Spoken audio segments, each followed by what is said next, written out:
The President has applauded steps being taken by the Office of the National Security Advisor, ONSA, and other agencies of government to rehabilitate victims of terrorism and violent extremism in Nigeria. Speaking after receiving a briefing on the work of the Countering Violent Extremism (CVE) Department of ONSA, President Muhammadu Buhari said that the federal government will continue to do its best to ensure that victims of Boko Haram's atrocities receive necessary support, even as it strives to rid the country of terrorism and insurgency in the shortest possible time. One of the objectives of the CVE is to reform terrorists and prevent others from joining terrorist organizations and violent sects. The head of the CVE, Dr. Fatima Akilu, told President Buhari that its non-military approach is running concurrently with the armed onslaught against insurgents in the country. Dr. Akilu said that so far, the CVE has rehabilitated no fewer than 305 victims of terrorism rescued from the Sambisa forest by the Nigerian military. She told the president that a national security corridor program has been created to provide a safe route for those who wish to leave Boko Haram voluntarily, and that 47 erstwhile members of the group have embraced the program. Dr. Akilu also says that no fewer than 22 women and girls recruited as suicide bombers by Boko Haram are now undergoing rehabilitation by the CVE after voluntarily embracing its de-radicalization program.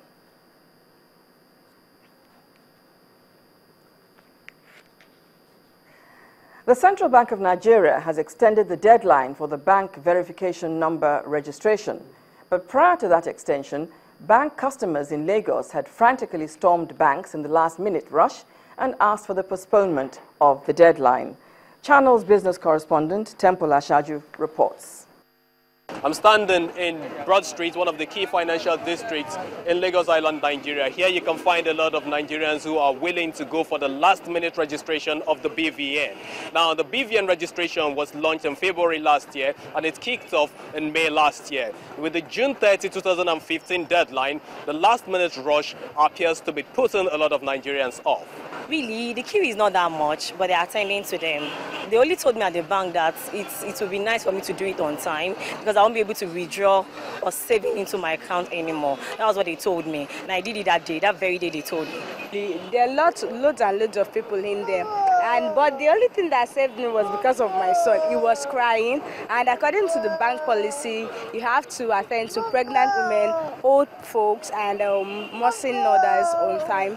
And when the guy was like, he should answer to me, everybody was very, very angry. They almost beat him up. The processing is going on. The server went off, and then they couldn't do anything. Like maybe 5 people was done yesterday, but today now I've been here, and then maybe now 10 or 15 people has been done. Now the server has gone again.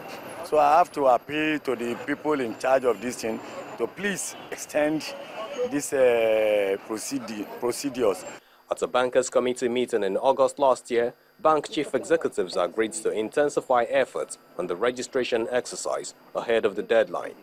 The committee also spoke a lot about the Victim Support Fund, where, as a group, we've basically given teeth to the desire to contribute as much as 15 billion to the Victim Support Fund, which is considered extremely critical in the system. Indications have emerged that of the 76 million bank customers across the country, only about 20 million appear to have registered. And with the extension till October the 31st, 2015, the wishes of many Nigerians have been finally granted. Temple Ashaju, Channels Television News. Now joining me on the news at 10 is Mr. Seun Onigbinde, an economist. You're welcome to the news at 10. Thank you very much. It's nice being here.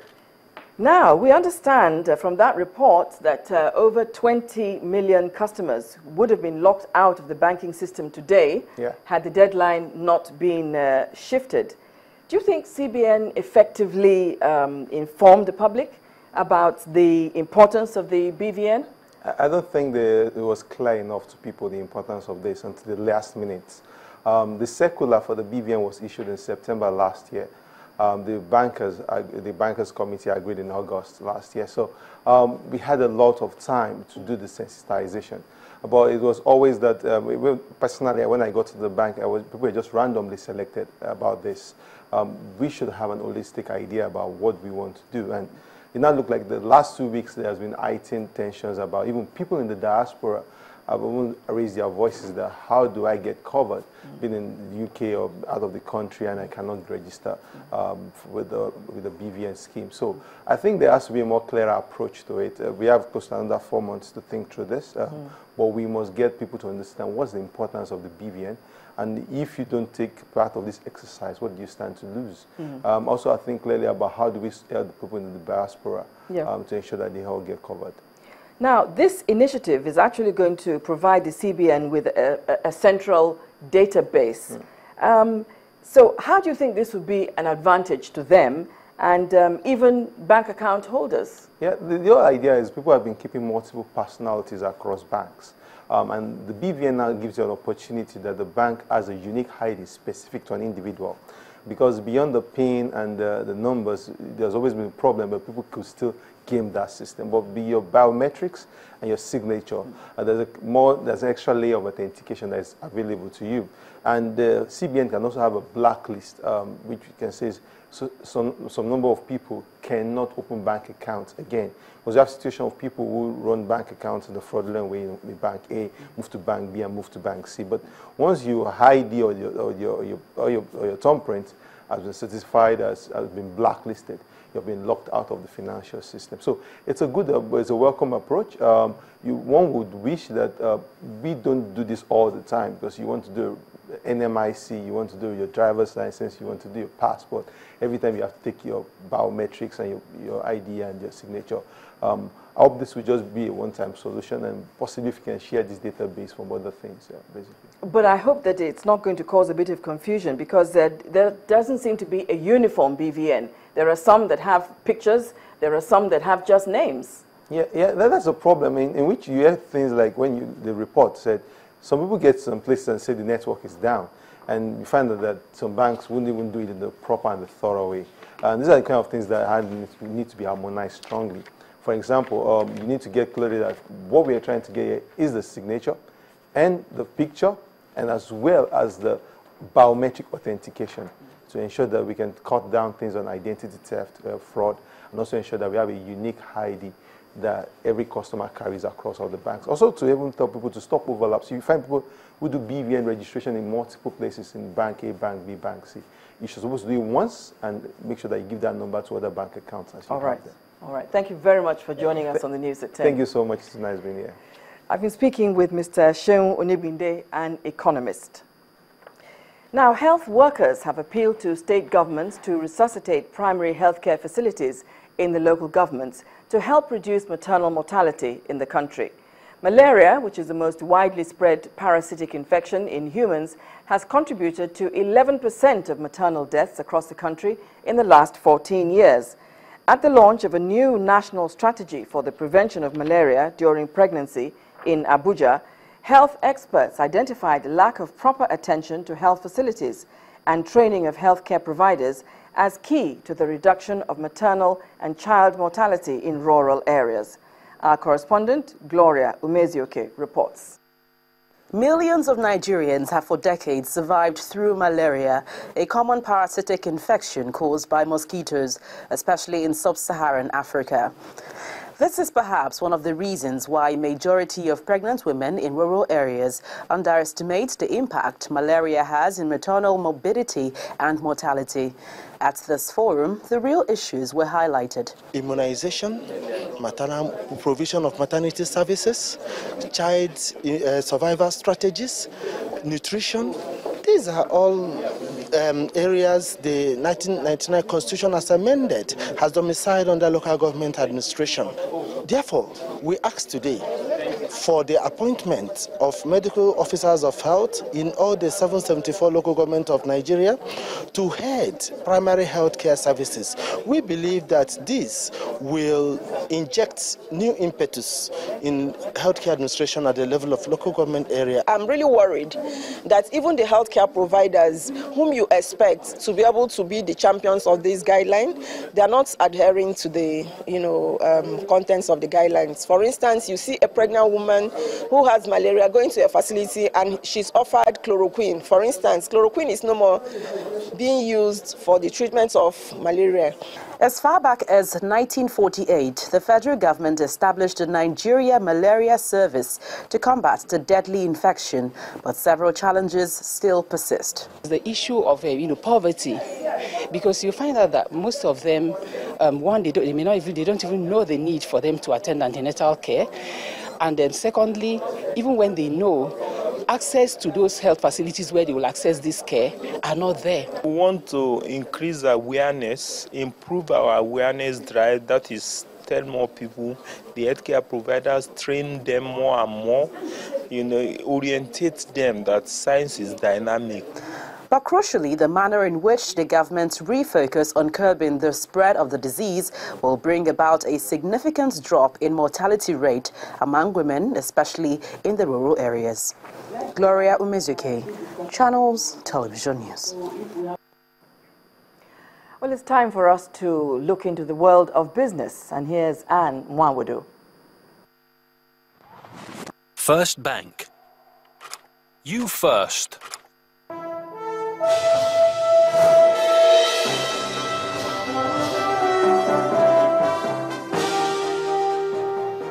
Hello and welcome to Business News. The Nigerian Stock Exchange and the Nairobi stock markets have declined this year by 4.1% and 5.4% year to date. This is contained in a report released by FBN Capital on the performance of equities markets in Africa. According to that report, the more liquid and far larger Johannesburg Bourse has gained 5.8%. The NSE has been the more erratic, shedding 14.7% in January alone on the negative macro headwinds, yet gaining 20% between the 20th of March and the 13th of April on an election-driven surge. The NSE All-Share Index has since been in broad retreat on a combination of poor company results and a sense of drift since the handover to the new administration on May the 29th.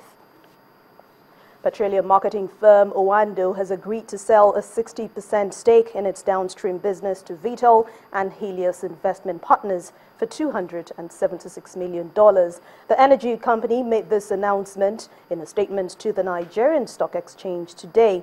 The total consideration of $461.3 million will be funded by a $276.8 million cash contribution from HVI and $184.5 million in preference shares issued to Owando PLC, and that's subject to customary purchase price adjustments, including working capital and a long-term debt. The company says its downstream business, with a market share of about 12% in Nigeria, will be set up as an independent entity but will still retain the Owando brand.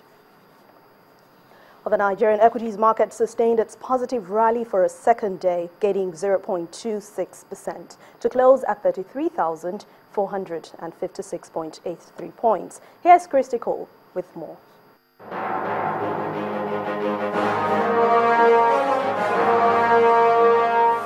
Hello and welcome to the Stock Market Report. Nigeria's equities market sustained its positive rally, gaining 0.62% to bring the all-share index to 33,456.83 points. Dangote Cement tops the gainers list with its share price up 6 naira. Nigeria Breweries appreciated 2 naira 78 kobo. Guinness is next with 1 naira 64 kobo share price gain. On the decliners table, Nestle plunged 32 naira 20 kobo. Forte Oil is next, shedding 2 naira 88 kobo, while PZ share price is down 1 naira 55 kobo. Now, banking stocks were the volume shockers of the day, with Zenith Bank trading 90 million units. Sterling Bank sold 36.5 million units, while Unilever traded 19 million. When the closing gong rang, 268 million shares had been exchanged for 4.29 billion naira in 4,808 deals. And that's the Stock Market Report. I am Christy Cole.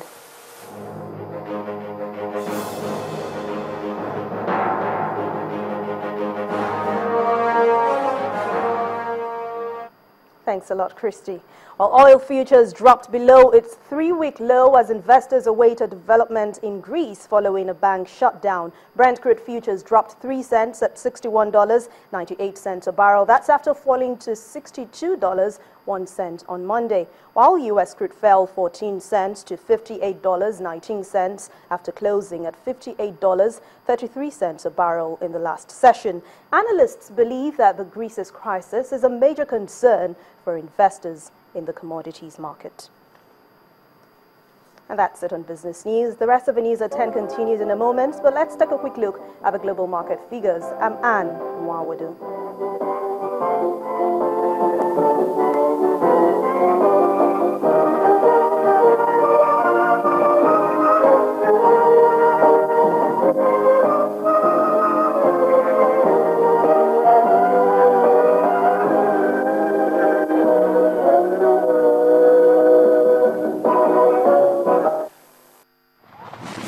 First Bank. You first. Next on the news at 10, more than 100 people are feared killed as a military transport plane crashes in a residential area of the Indonesian city of Medan. Do join us again.